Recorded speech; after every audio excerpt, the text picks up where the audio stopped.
Bana ayrılığı soğut verdin gideninde Alanım men yalana çıngan yali gülünümde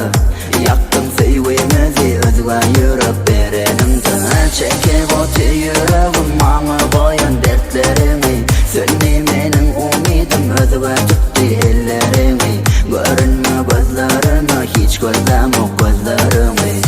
Verin vaadalarımı sözlerimi unutmadım Anan attım sevimi özge kıyza seyretmedim Incitmadım hiç kaçan yeke yeze ağlatmadım Ey balım bu ömrümü yaraları sallın için Hemmeden geçiptim ben sana bolun sevgin için Hemmeden geçiptim ben sana bolun sevgin için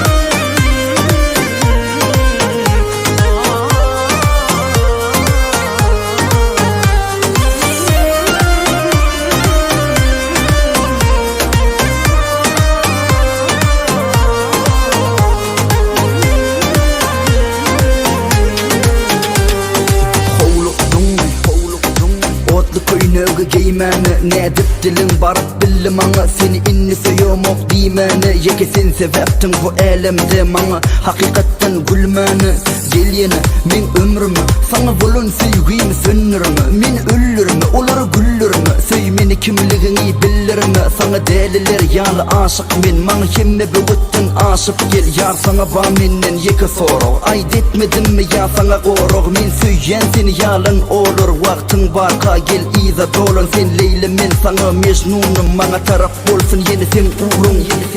Verin vaadalarımı sözlerimi unutmadım Anan attım sevimi özge kıyza seyretmedim Incitmadım hiç kaçan yeke yeze ağlatmadım Ey balım bu ömrümü yaraları sallın için Hemmeden geçiptim ben sana bolun sevgin için Hemmeden geçiptim ben sana bolun sevgin için